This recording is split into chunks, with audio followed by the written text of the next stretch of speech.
first thing I want to focus on in this message is our focus of the event. You have to focus on the event. You have to be looking. It says, fix your eyes. It says to look up, heavenwardly. It doesn't want you looking down. Think heavenwardly. Look up. Most experts would say this, or research and surveys would say this, that when most people look down when they walk, guess what they're thinking about? Their past. What's behind them?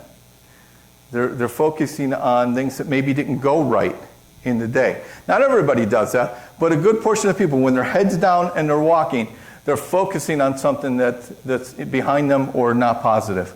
But when people lift their head up and they're walking straight ahead, they're focusing on the things ahead. They're focusing on the future. And there's kind of that in here, is that you focus on the things that are ahead of you. What God has for you. It's not to say that all this other stuff doesn't matter that's going on in your life. It's not to say that financial issues. It's not to say that health issues. It's not to say that marriage issues or addictions or any of this stuff is not important. It's not to say that. But what it is saying is focus our eyes and our attention on God. Focus on Him first.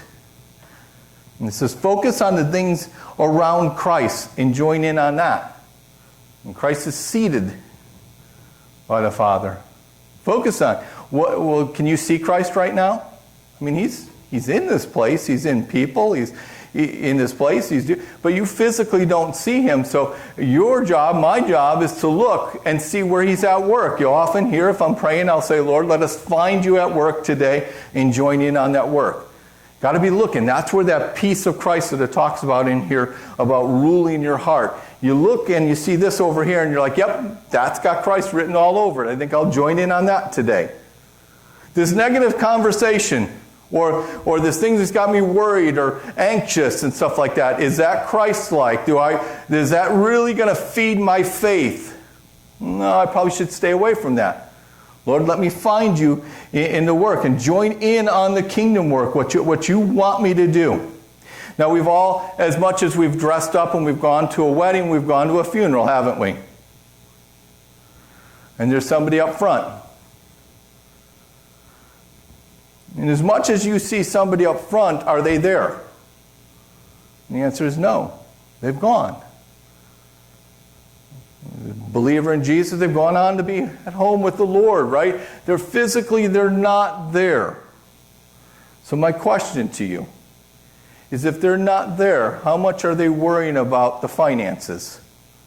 How much are they worrying about the relationships? How much are they worrying about the next diagnosis they're going to get? How much are they worried about the trials of life? Are they worried about any of this? They can't. They're not there. Why? They're dead to that. And so what this is saying is, listen, be alive to the things God has, but be dead to this other stuff. Don't let this other stuff get your focus and weigh you down. It said in this passage that you were chosen, that you were holy and set apart, dearly loved by God.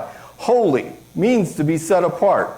So you were part of that world. You were part of the one who lived in that world, and there's destruction, and certainly when you're in it, you got all of the things that are going on, and that, like, if you don't have the Lord in your life, you're really struggling with all these issues because you don't know where to put your hope, right? When you come to Christ, you're set apart. He has chosen you. He has brought you. He has set you aside, just like the wedding day, bride and groom. Setting each other aside. They're for each other. Right? Christ has set you apart. There's something special about that. That He has set you apart.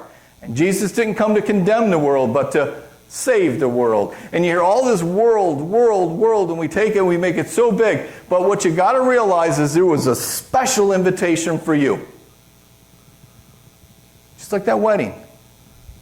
Like these events, it was a special invitation for you. And it matters to God that you receive it and you accept it. Have you ever invited somebody to a wedding or to a special event only to find out they can't make it. And there's something painful about when everybody doesn't show up, and when you invite somebody to a wedding and they respond back that they're not going to be in town, or they can't make it, or at the last minute somebody calls off sick, and you're like, oh, I wanted them to be here. And can you imagine our God, who before the foundation of the world saw our need for a Savior and sent His Son, who willingly came and laid down His life to give you new life, and we don't receive that invitation? We got to focus on the event.